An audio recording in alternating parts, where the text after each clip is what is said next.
नमस्कार, मैं नेहा मोदी। अब वक्त हो चला है प्राइम टाइम बुलेटिन का। सबसे पहले नजर डालते हैं आज के हेडलाइंस पर। हाई प्रोफाइल केस पर गरमाए सियासत, टीकाराम जूली बोले मेरे पास आने वाली है उदयपुर फाइल्स, कांग्रेस करेगी भाजपा का बड़ा मामला उजागर। गर्भवती महिला और 2 साल के बच्चे को उतारा मौत के घाट, एक आरोपी गिरफ्तार, पुलिस जुटी मामले की जांच में। खेत में बुजुर्ग पर हुआ जानलेवा हमला, एफआईआर के बाद भी आरोपी फरार, पीड़ित परिवार ने लगाई न्याय की गुहार। अब खबरें विस्तार से। उदयपुर में सामने आए ब्लैकमेलिंग और रेप के हाई प्रोफाइल मामले ने अब सियासी रंग ले लिया है। नेता प्रतिपक्ष टीकाराम जूली ने भाजपा पर निशाना साधते हुए कहा कि जल्द ही उदयपुर फाइल्स सामने आने वाली है, जिसमें बड़ा खुलासा होगा। इधर मामले को लेकर उदयपुर कांग्रेस ने प्रदर्शन भी किया। पूरा मामला एक महिला नेता द्वारा एक एडवोकेट पर लगाए गए ब्लैकमेलिंग, रेप और एआई से आपत्तिजनक वीडियो बनाने के आरोप से जुड़ा है। पुलिस के मुताबिक 11 फरवरी को दर्ज रिपोर्ट में पीड़िता ने बताया कि वह पिछले 1 साल से आरोपी वकील के ऑफिस में जूनियर के तौर पर काम कर रही थी। आरोप है कि वकील काम के बहाने उसे कार में साथ ले जाता था और इस दौरान ब्लैकमेलिंग व दुष्कर्म की घटनाएं हुई। पीड़िता ने आईटी एक्ट के तहत में आपत्तिजनक वीडियो बनाने का भी आरोप लगाया है। पुलिस ने कार्रवाई करते हुए 12 फरवरी को आरोपी एडवोकेट को गिरफ्तार कर लिया था। वहीं 17 फरवरी को पुलिस ने आरोपी को एक अन्य मामले में प्रोडक्शन वारंट के तहत जेल से फिर गिरफ्तार किया। इस बीच 6 फरवरी को आरोपी के परिवार ने उदयपुर सर्किट हाउस में गुलाब चंद कटारिया से मुलाकात कर पुलिस पर घर में तोड़फोड़ और महिलाओं से दुर्व्यवहार के आरोप लगाए। परिवार का कहना है कि यह कार्रवाई एक नेता के इशारे पर हुई। इधर फतेह सिंह राठौड़ ने कहा कि पूरे मामले के बाद शहर में भय और अविश्वास का माहौल है। उन्होंने आरोप लगाया कि पुलिस की मौजूदगी में असामाजिक तत्वों ने घरों में तोड़फोड़ की और निर्दोष लोगों को परेशान किया, जिसकी जांच होनी चाहिए। फिलहाल पुलिस मामले की जांच में जुटी है और एआई वीडियो के दावे की भी तकनीकी पड़ताल की जा रही है। वहीं राजनीतिक बयानबाजी के बीच यह मामला लगातार तुल पकड़ता जा रहा है। इधर नेता प्रतिपक्ष टीकाराम जूली ने कहा कि किसी ने उदयपुर फाइल्स देखी है क्या? अगर किसी ने देखी हो तो हमें भी बताइए। मेरे पास भी जल्द ही उदयपुर फाइल्स आने वाली है, उसमें भारतीय जनता पार्टी का बहुत बड़ा मामला उजागर होगा। सच सामने आएगा और जिम्मेदार लोगों पर कार्रवाई होनी चाहिए। उदयपुर फाइल्स देखिएगा किसी ने? उदयपुर फाइल्स देखी है क्या? कोई देखी हो तो बताना, मेरे पास भी आने वाली है। जल्दी उदयपुर फाइल्स आ रही है। नहीं, मैं पूछ रहा हूँ उदयपुर फाइल्स किसी पत्रकार के पास आई हो तो मुझे भी देने की कृपा करें। बहुत ही जल्दी जो है उदयपुर फाइल्स भी आने वाली है, जिसमें भारतीय जनता पार्टी का बड़ा मामला उजागर होगा। ये बहुत गंभीर विषय है और ये बीजेपी की मानसिकता को भी दिखाता है कि बेटियों और महिलाओं के प्रति भारतीय जनता पार्टी की क्या मानसिकता है। अगर इस पे कार्रवाई नहीं होती तो मैं समझता हूँ ये बात जो है पूरे प्रदेश में, देश के अंदर जाएगी। राजसमंद जिले से एक रोंगटे खड़े कर देने वाली वारदात सामने आई है। भीम थाना क्षेत्र में एक गर्भवती महिला और उसके 2 साल के मासूम बेटे की बेरहमी से हत्या कर दी गई। महिला का शव तालाब से बरामद हुआ है, जबकि बेटे के शव की तलाश जंगलों में जारी है। पुलिस ने मामले में एक आरोपी को हिरासत में लेकर हत्या का खुलासा किया है। पूरी घटना से इलाके में सनसनी फैल गई है। राजसमंद जिले के भीम थाना क्षेत्र में हुई इस खौफनाक वारदात ने हर किसी को झकझोर दिया है। पुलिस के अनुसार प्रियंका रावत उम्र 22 वर्ष और उसका 2 साल का बेटा आर्यन 11 फरवरी से लापता थे। परिजनों ने अगले दिन यानी 12 फरवरी को भीम थाने में दोनों की गुमशुदगी दर्ज करवाई थी। रिपोर्ट के बाद पुलिस ने जांच शुरू कर दी और प्रियंका की कॉल डिटेल निकलवाई। जांच में एक संदिग्ध युवक गोविंद सिंह सामने आया। बुधवार रात पुलिस ने गोविंद सिंह को हिरासत में लेकर सख्ती से पूछताछ की। पूछताछ के दौरान आरोपी ने सनसनीखेज खुलासा करते हुए बताया कि उसने पहले प्रियंका की हत्या की, इसके बाद शव पर पत्थर बांधकर भीम तालाब में फेंक दिया। आरोपी ने यह भी कबूला कि उसने मासूम आर्यन की हत्या कर दी और बच्चे के शव को भीम से करीब 20 किलोमीटर दूर दर्रा के जंगलों में फेंक दिया। गुरुवार सुबह करीब 10 बजे पुलिस ने एसडीआरएफ टीम की मदद से भीम तालाब में सर्च ऑपरेशन शुरू किया। करीब 1 घंटे की मशक्कत के बाद प्रियंका का शव तालाब से बाहर निकाला गया। पुलिस ने बताया कि प्रियंका 9 महीने की गर्भवती थी, जिससे मामला और भी गंभीर हो गया है। आरोपी की निशानदेही पर आर्यन के शव की तलाश के लिए जंगलों में सर्च ऑपरेशन जारी है, जिसमें ग्रामीण भी पुलिस की मदद कर रहे हैं। घटना की जानकारी मिलते ही ममता गुप्ता और एएसपी महेंद्र पारेख भी मौके पर पहुंचे और हालात का जायजा लिया। पुलिस आरोपी से गहन पूछताछ कर रही है और मामले में आगे की कार्रवाई जारी है। उदयपुर जिले के खिरोदा थाना क्षेत्र से जानलेवा हमले का एक गंभीर मामला सामने आया है, जहां खेत पर काम कर रहे एक बुजुर्ग पर धारदार हथियार और लाठियों से हमला कर दिया गया। हमले में बुजुर्ग के सिर पर गंभीर चोट आई और हाथ में फ्रैक्चर हो गया। घटना को लेकर परिजनों में आक्रोश है और उनका आरोप है कि एफआईआर दर्ज होने के बावजूद अब तक आरोपियों की गिरफ्तारी नहीं हुई है। पीड़ित परिवार ने पुलिस अधीक्षक कार्यालय पहुंचकर निष्पक्ष जांच और आरोपियों की तुरंत गिरफ्तारी की मांग की है।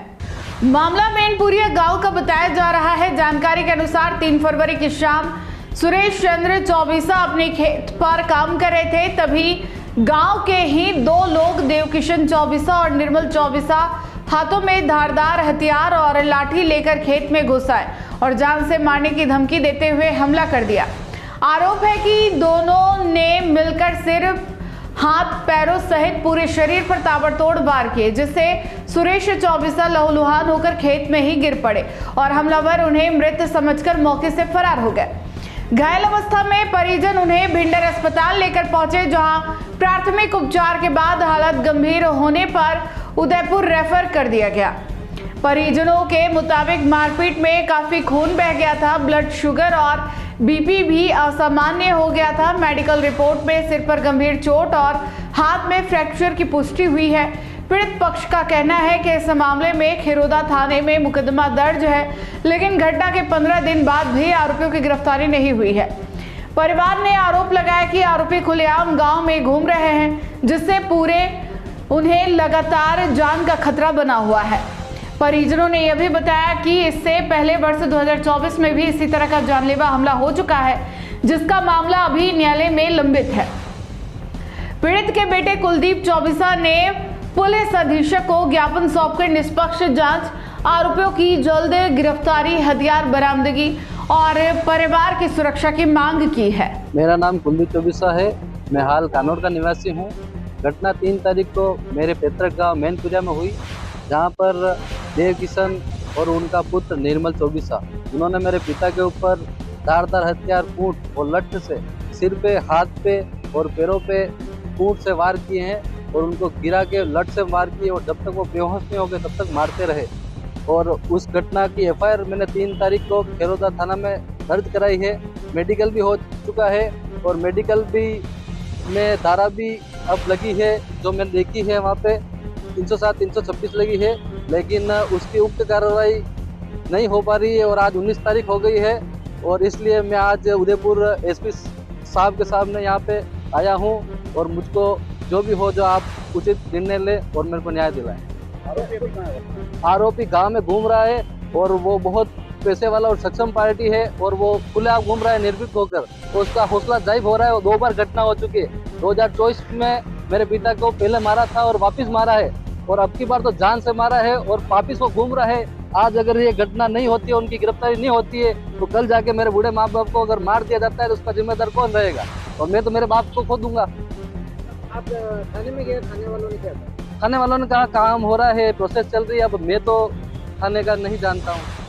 आप घटना जो आरोपी है वो क्या आपके रिश्तेदार है या कोई रिश्तेदारी नहीं है, उनका क्या मानसिकता है हमें पता नहीं है। और उनका जो लड़का है जो विदेश रहता है, तो उसने खुलेआम मुझको बोला भी था कि मैं तो विदेश चला जाऊंगा, मेरे का कुछ कोई बिगाड़ नहीं सकता।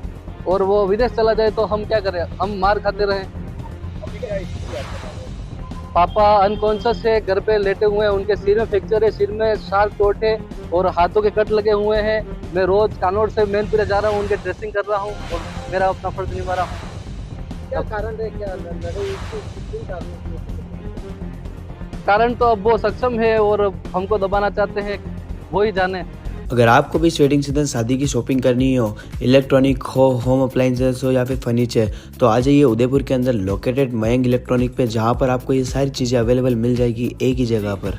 नमस्ते दोस्तों, मैं Hitesh Jain, owner Mayank electronics 2.0 and Mayank electronics mobile world. शादी की पूरी शॉपिंग करने पे हम दे रहे हैं लाडली बिटिया को 6,990 रुपये का गिफ्ट, जिसमें से हम आपको दे रहे हैं mixer, tiffin box, pillow, bedsheet, comforter, iron और 3 लीटर कुकर। इतना प्राइस आपको कोई नहीं देगा पूरे उदयपुर में। तो आज ही आइए, आपकी शादी का सामान सारा बुक कराइए। Mayank electronics 2.0 sector 14 100 feet road. धन्यवाद।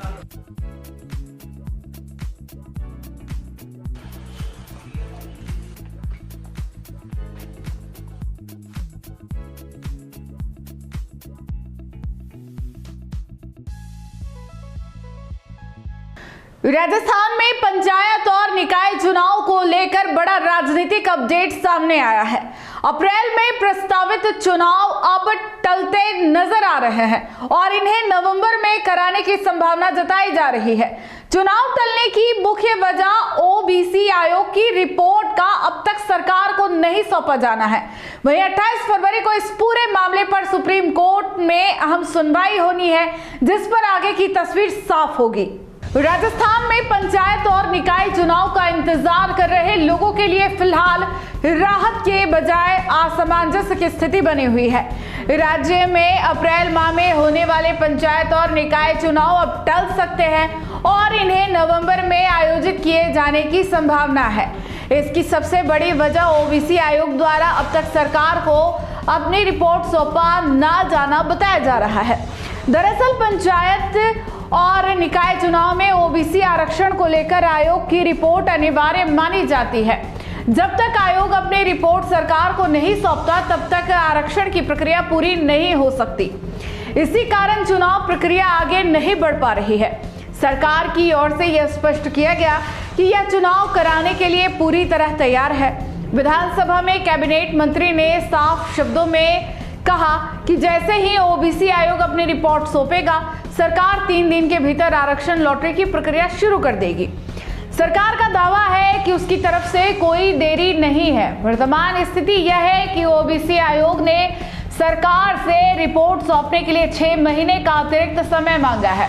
इसी बीच इस पूरे मामले को लेकर 28 फरवरी को सुप्रीम कोर्ट में सुनवाई तय है। यदि सुप्रीम कोर्ट सरकार की दलीलों को स्वीकार कर लेता है तो राजस्थान में पंचायत और निकाय चुनाव नवंबर माह में आयोजित किए जा सकते हैं। ऐसे में चुनाव की तारीखों और प्रक्रिया को लेकर अंतिम फैसला अब सुप्रीम कोर्ट की सुनवाई के बाद ही सामने आएगा।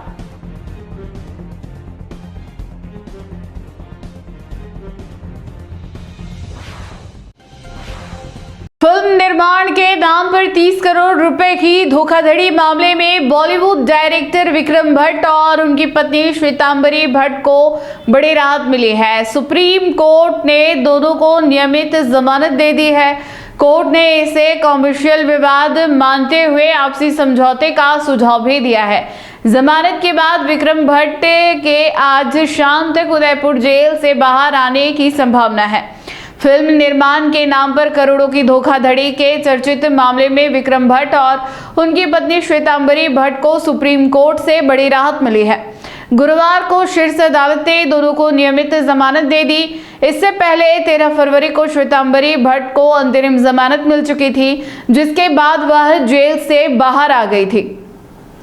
कोर्ट में सुनवाई के दौरान सुप्रीम कोर्ट ने अहम टिप्पणी करते हुए कहा कि यह मामला एक तरह का कॉमर्शियल डिस्प्यूट यानी व्यापारिक विवाद प्रतीत होता है। कोर्ट ने दोनों पक्षों को मीडिएशन सेल में जाकर आपसी समझौते से विवाद सुलझाने का सुझाव भी दिया। साथ ही कोर्ट ने यह भी स्पष्ट किया कि मामले को जबरन मुंबई ट्रांसफर करने का दबाव नहीं बनाया जाना चाहिए। विक्रम भट्ट की ओर से वकील कमलेश दवे ने दलील दी कि इस प्रोजेक्ट से जुड़े ज्यादातर लोग और वेंडर मुंबई के हैं। इसलिए व्यवहारिक पहलुओं को देखते हुए जमानत दी जानी चाहिए। कोर्ट ने इन तथ्यों को ध्यान में रखते हुए जमानत अर्जी स्वीकार कर ली। बताया जा रहा है कि जमानत के बाद विक्रम भट्ट आज शाम तक उदयपुर जेल से रिहा हो सकते हैं।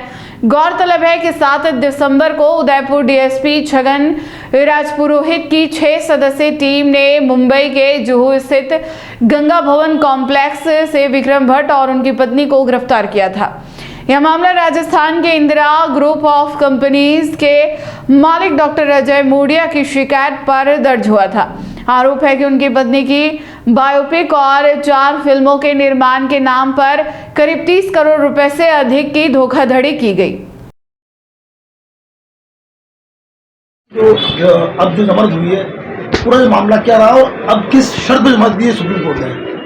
देखिए, मामला तो 4 फिल्में और 2 फिल्मों को लेकर था और इनके बीच में कुछ मतभेद हुए। उस मतभेदों के चलते एफआईआर हुई और एफआईआर के बाद पुलिस ने इन्वेस्टिगेशन किया और इन्वेस्टिगेशन में पुलिस ने क्या एक तरफा रुख रखा था और जो अब तक एक तरफा साझी थी, लेकिन मामला जो सुप्रीम कोर्ट पे जब पहुंचा तो सुप्रीम कोर्ट ने पाया कि ये मामला शायद कॉमर्शियल डिस्प्यूट का है और उन्होंने कॉमर्शियल डिस्प्यूट का मानते हुए इस मामले को एक बात तो उन्होंने मीडिएशन की भी सलाह दी है और दोनों की नियमित जमानत याचिका स्वीकार की है और दोनों की जो शर्तें और कितनी राशि है जमानतें वो यहाँ पर माननीय मजिस्ट्रेट साहब तय करेंगे। वहाँ प्रार्थना पत्र पेश किया जाएगा हमारे द्वारा। वो आदेश आने की हम प्रतीक्षा में है। वो आदेश प्राप्त होते ही हमारे द्वारा प्रार्थना पत्र पेश कर संबंधित न्यायालय में जमा पूछे के पेश किए जाएंगे और न्यायालय द्वारा रिहाई आदेश किया जाएगा और वो आदेश प्राप्त रिहाई आदेश जारी होने में शाम तक का समय लगने की संभावना है। आज उनके छूटने की संभावना है। सुप्रीम कोर्ट में जो कॉमर्शियल पार्ट की जो बात सामने आई, इसमें अब आगे क्या, क्योंकि किस तरह की सुनवाई चलेगी और क्या? सुप्रीम कोर्ट ने एडवाइस किया है कि सुप्रीम कोर्ट में एक मीडिएशन है, मीडिएशन में ये दोनों पार्टीज जाएं क्योंकि कॉमर्शियल डिस्प्यूट है दोनों पार्टीज के बीच में फिल्म बनाने को लेकर और इनमें के बीच में क्या डिस्प्यूट है, क्या है और इसको कैसे सॉल्व किया जा सकता है और दोनों पार्टीज प्रयास करेंगे। हमारी पार्टी तो पहले से भी तैयार थे। विक्रम भट्ट ने कई बार की कस्टडी और उन्होंने खुद ने भी कहा था और हमने जब फर्स्ट स्टेटमेंट दिया था तभी हमने कहा था it is a case of misunderstanding और हम सेटल करना चाहते हैं। सिविल डिस्प्यूट है, इस प्रकार का कोई हमारे द्वारा क्रिमिनल एक्ट नहीं किया गया। विक्रम भट्ट द्वारा अगर कोई क्रिमिनल एक्ट किया जाता तो कोई भी फिल्म नहीं बनाई जाती, जबकि 4 में से 2 फिल्में बनाई गई। एक फिल्म 50% रेडी है और उसके अलावा चौथी फिल्म है उसका साइनिंग अमाउंट दिया जा चुका है। तो कहीं कोई चीटिंग नहीं रही, कोई उन्होंने पैसा अपनी जेब में नहीं रखा है, सारा पैसा खर्च हुआ है। एक रोलिंग फाइनेंस एक सिस्टम होता है। आज भी कई जगह से हमें पेमेंट भी लेना है और कई जगह पेमेंट भी लेना है। तो केवल ये एक मामला एक थर्ड पार्टी जो बीच में था, विक्रम भट्ट के यहाँ एक राकेश पानीग्राही नाम का व्यक्ति था, उसके द्वारा मिसअंडरस्टैंडिंग क्रिएट की गई और वही इस प्रकरण में गवाह बना और उसी का नाम बार बार इस एफआईआर में भी आया और उसके बयान में। तो ये सारी चीज़ें जैसे जैसे खुलेगी और वो बाहर आएंगे उसके बाद सारी स्थिति क्लियर हो जाएगी, आपको भी सच्चाई पता चल जाएगी, सत्य में जयते हो जाएगी। उदयपुर जिले में जमीनों के बढ़ते दामों के बीच अब गरीब और आदिवासी किसानों की जमीनों पर कब्जे के आरोप सामने आ रहे हैं। वल्लभनगर तहसील के राणाकुई गांव के एक आदिवासी किसान ने भूमाफियाओं और स्थानीय पुलिस पर परेशान करने का आरोप लगाया है। पीड़ित किसान परिवार सहित जिला कलेक्ट्रेट पहुंचा और पुलिस अधीक्षक से न्याय की मांग की है। उदयपुर जिले की वल्लभनगर तहसील के पटवार हल्का गोटिपा स्थित राणाकुई गांव से सामने आए इस मामले ने प्रशासनिक कार्यप्रणाली पर सवाल खड़े कर दिए हैं। अमरा भील पुत्र भग्गा भील का आरोप है कि वह वर्षों से अपने पूर्वजों की जमीन पर खेती कर परिवार का पालन पोषण कर रहा है। अमरा के दादा और परदादा भी इसी जमीन पर खेती करते थे और उसी पर कुआं बना हुआ है जहां बिजली कनेक्शन और डीजल इंजन के जरिए सिंचाई की जाती है। अमरा भील के अनुसार नवंबर महीने में भगवान लाल अहिर और रमेश सांगवत नाम के 2 लोग खेत पर पहुंचे और जमीन खरीदने की बात कहते हुए उसे खाली करने की धमकी दी। आरोप है कि इसके बाद लगातार खेतों में घुसपैठ कर फसलों को नुकसान पहुंचाया गया। पीड़ित ने वल्लभनगर थाने में रिपोर्ट दी, लेकिन किसी तरह की कार्रवाई नहीं हुई। अमरा भील का यह भी कहना है कि 16 और 17 फरवरी को कथित भूमाफिया स्थानीय पुलिस के साथ मिलकर दोबारा पहुंचे। आरोप है कि सादी वर्दी में आए पुलिसकर्मियों ने पुरुषों की गैर मौजूदगी में महिलाओं से बदतमीजी की, घर का सामान बाहर फिकवाया और जमीन से बेदखल करने की धमकी दी। बुधवार को अमरा भील अपने पूरे परिवार के साथ जिला कलेक्ट्रेट पहुंचा और पुलिस अधीक्षक को करीब 50 साल पुराने दस्तावेज और प्रशासन द्वारा जारी आवासीय पट्टा प्रस्तुत किया। पीड़ित ने निष्पक्ष जांच और जमीन पर उनके अधिकार की सुरक्षा की मांग की है। मामला अब प्रशासन के संज्ञान में है। मेरा नाम भगवती है और मैं मतलब दशहरा में रहती हूँ। घोटी पर रोड पे मेरा मतलब जगह है पूरी, वहाँ पे रहती हूँ। पुलिस वाले आते हैं जो हमको धमकाते, ऐसे बोलते हैं कि तेरे थाने में ले जाऊंगा। मैंने बोला था कि आज मेरे घर पे कोई नहीं, मतलब जेंट्स लोग कोई है नहीं है, मैं अकेली हूँ, तो तुम लोग मेरे से ऐसे बात मत करो। कोई लेडीज लोग पुलिस वाले हो उनको बुला के बात करवाओ। तो उन लोगों ने मेरे को सब लोग तेरे को हर कुछ बोलने गाली गलौज भी की हमारे साथ। मैं अकेली थी उस दिन।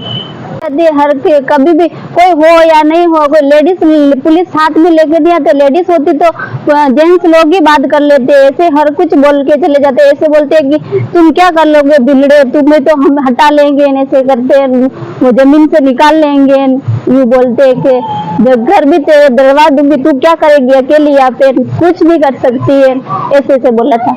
आपका नाम बताओ फिर क्या हुआ? मोहनलाल। क्या हुआ? ये हमारी जमीन है राणाकुड़ी में, 200 साल पुरानी है। बाप दादा कमाई करते वहीं रहते थे। अभी दूसरे लोग आगे परेशान कर रहे हैं कि जमीन हमारी है और हड़पना चाहते हैं, जो धोखाधड़ी से ले ली। हम 7वीं पीढ़ी हो गई, हम डोकरा डोकरी सब सोरी सब भाई अभी बोल रहे कि आओ हट जाओ यहाँ से, ये तो जमीन दूसरे की है। हमारे को पता ही नहीं चला किसी की है क्या है।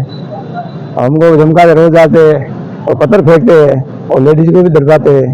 हमको बोलते अंदर थाने में एक बार लेके 5 फीट कर दिए, और बाकी ये थोड़ा दिन गए तो बाकी जो आने लगे। डूंगरपुर जिले में पुलिस ने अवैध पशु परिवहन के खिलाफ बड़ी कार्रवाई करते हुए 42 भैंसों से भरे एक ट्रक को जब्त किया है। ऑपरेशन स्वच्छता के तहत की गई इस कार्रवाई में कोतवाली पुलिस ने गुजरात के 5 तस्करों को गिरफ्तार किया है। ट्रक में भैंसों को बेहद अमानवीय तरीके से ठूस कर ले जाया जा रहा था। डूंगरपुर जिला पुलिस ने अवैध पशु तस्करी के खिलाफ सख्त रुख अपनाते हुए एक बड़ी सफलता हासिल की है। जिला पुलिस अधीक्षक मनीष कुमार के निर्देशन में चलाए जा रहे ऑपरेशन स्वच्छता के तहत कोतवाली थाना पुलिस ने गश्त के दौरान 42 भैंसों से भरे एक ट्रक को जब्त किया और 5 आरोपियों को गिरफ्तार किया है। घटना बीती रात की है, जब कोतवाली पुलिस की ट्रेटर टीम सीमलवाड़ा की ओर गश्त कर रही थी। इसी दौरान संदिग्ध ट्रक को रुकवाकर जांच की गई। तलाशी के दौरान पुलिस हैरान रह गई। ट्रक के भीतर 2 पार्टीशन बनाए गए थे, जिनमें ऊपर और नीचे अलग अलग हिस्सों में 21 भैंसों को बेरहमी से पैर बांधकर ठूस दिया गया था। पुलिस द्वारा पूछताछ करने पर ट्रक में सवार व्यक्ति भैंसों के परिवहन से संबंधित कोई वैध दस्तावेज या संतोषजनक जवाब नहीं दे सके। इसके बाद पुलिस ने पशु क्रूरता अधिनियम के तहत मामला दर्ज कर ट्रक को जब्त कर लिया और सभी 5 गैर साइलानों को गिरफ्तार कर लिया। प्रारंभिक जांच में सामने आया कि आरोपी ग्रामीण क्षेत्रों से कम दामों में भैंसे खरीदते हैं और पुलिस गश्त में बचते हुए उन्हें ऊंचे दामों पर बेचने के लिए गुजरात ले जा रहे थे। कार्रवाई के बाद पुलिस ने सभी 42 भैंसों को सुरक्षित ट्रक से उतारकर थाना परिसर में रखा, उनके लिए चारा पानी की व्यवस्था करवाई और पशु चिकित्सक से मेडिकल परीक्षण व उपचार भी कराया। पुलिस द्वारा आगे की जांच जारी है। उदयपुर के सरकारी फतेह स्कूल में उस समय हड़कंप मच गया जब कलेक्टर ने अचानक औचक निरीक्षण कर दिया।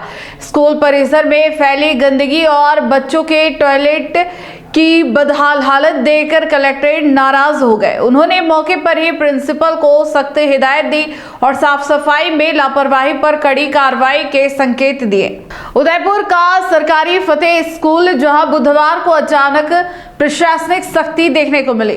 कलेक्टर बिना किसी पूर्व सूचना के स्कूल पहुंचे और सबसे पहले परिसर का जायजा लिया।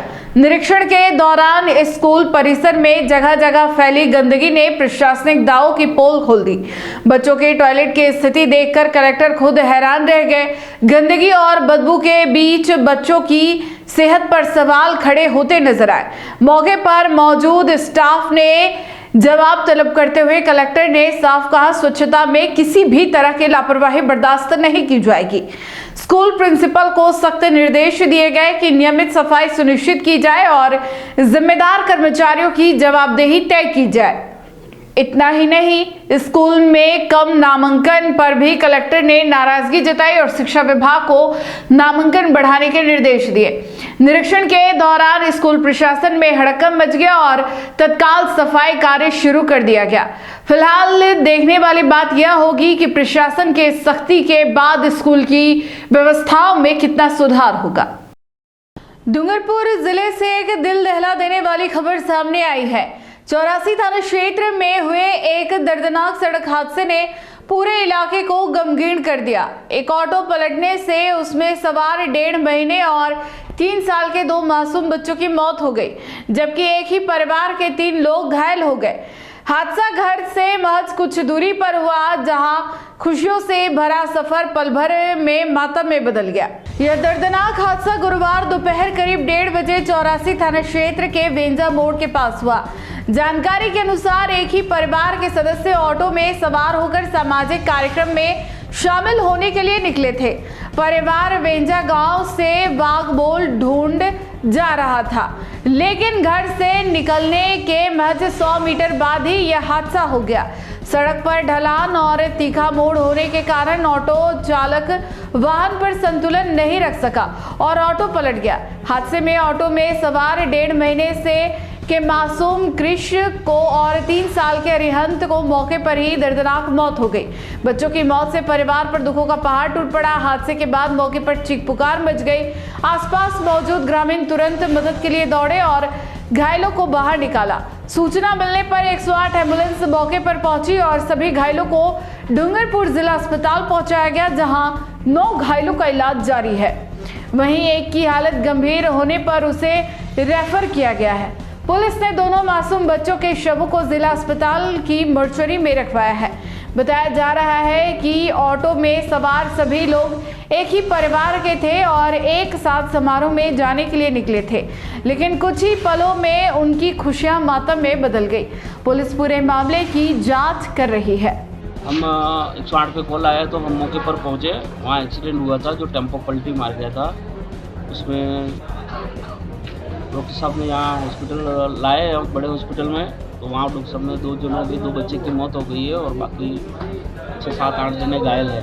ये ऑटो कहाँ से कहाँ जा रहा था, कुछ आइडिया है क्या? ऑटो वो तो नहीं कह सकते हैं, पर वो टेम्पो में कहीं जा रहे थे तो टेम्पो पलटी मारे। सलुम्बर जिले के गिंगला क्षेत्र में प्रसिद्ध इडाना माता जी मंदिर के मुख्य मार्ग से आखिरकार अवैध अतिक्रमण हटा दिया गया है। लंबे समय से दुकानों और ढांचों के कारण श्रद्धालुओं को भारी परेशानी का सामना करना पड़ा था और पुलिस और राजस्व विभाग की संयुक्त कार्रवाई के बाद अब मंदिर मार्ग पूरी तरह खुल गया है। इस कार्रवाई से दर्शनार्थियों ने राहत की सांस ली है। सलुम्बर जिले के गिंगला क्षेत्र में स्थित प्रसिद्ध इडाना माता जी मंदिर के मुख्य मार्ग से अवैध अतिक्रमण को हटा दिया गया है। यह कार्रवाई पुलिस प्रशासन और राजस्व विभाग की संयुक्त टीम द्वारा की गई, जिसके बाद मंदिर तक पहुंचने वाला रास्ता पूरी तरह सुचारू हो गया है। लंबे समय से मंदिर के मुख्य द्वार और हनुमान जी मंदिर के सामने कुछ दुकानदारों द्वारा अवैध दुकानें और अस्थायी ढांचे बना लिए गए थे। खासकर त्योहारों और सप्ताहांत के दिनों में श्रद्धालुओं की भारी भीड़ उमड़ने से यहां जाम की स्थिति बन जाती थी। इससे दर्शनार्थियों को पैदल चलने और वाहनों की आवाजाही में काफी दिक्कतों का सामना करना पड़ता था। प्राप्त जानकारी के अनुसार यह पूरी कार्रवाई थानाधिकारी धर्मेंद्र सिंह बाघेला की मौजूदगी में की गई। पुलिस और राजस्व विभाग की टीम ने मौके पर पहुंचकर पहले स्थिति का जायजा लिया और संबंधित दुकानदारों को समझाइश दी। प्रशासन की ओर से साफ शब्दों में कहा गया कि सार्वजनिक मार्ग पर किसी भी तरह का अतिक्रमण बर्दाश्त नहीं किया जाएगा और दोबारा ऐसा करने पर सख्त कार्रवाई की जाएगी। शुरुआत में कुछ दुकानदारों ने असमंजस की स्थिति दिखाई, लेकिन प्रशासन की सख्ती और समझाने के बाद सभी ने स्वेच्छा से अतिक्रमण हटाने पर सहमति जता दी। इसके बाद पुलिस से निगरानी में अवैध दुकानों और ढांचों को हटाया गया। कार्रवाई के दौरान शांति व्यवस्था बनाए रखने के लिए पर्याप्त पुलिस बल तैनात रहा। अतिक्रमण हटते ही मंदिर पूरी तरह खुल गया और अब वाहनों की आवाजाही भी आसान हो गई है। श्रद्धालुओं ने प्रशासन की इस कार्रवाई का स्वागत करते हुए संतोष जताया है।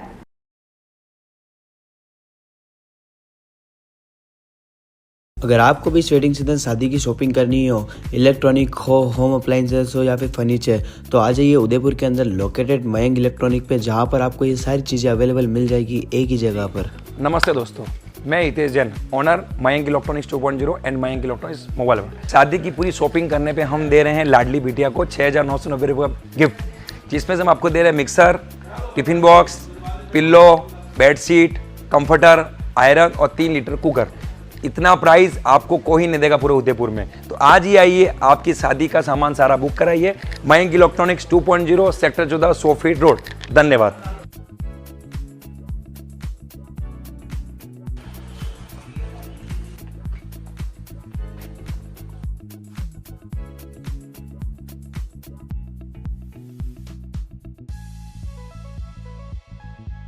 टी न्यूज राजस्थान के बुलेटिन में फिलहाल अब तक के लिए इतना ही। आइए चलते चलते फिर से नजर डालते हैं आज की टॉप हेडलाइंस पर। हाई प्रोफाइल केस पर गरमाए सियासत, टीकाराम जूली बोले मेरे पास आने वाली है उदयपुर फाइल्स, कांग्रेस करेगी भाजपा का बड़ा मामला उजागर। गर्भवती महिला और 2 साल के बच्चे को उतारा मौत के घाट, एक आरोपी गिरफ्तार, पुलिस से जुटी मामले की जांच में। खेत में बुजुर्ग पर हुआ जानलेवा हमला, एफआईआर के बाद भी आरोपी फरार, पीड़ित परिवार ने लगाई न्याय की गुहार। आज के बुलेटिन में इतना ही। अब दीजिए इजाजत नेहा मोदी को। ऐसी ही तमाम बड़ी खबरें देखने के लिए बने रहिए टी न्यूज राजस्थान के साथ। नमस्कार।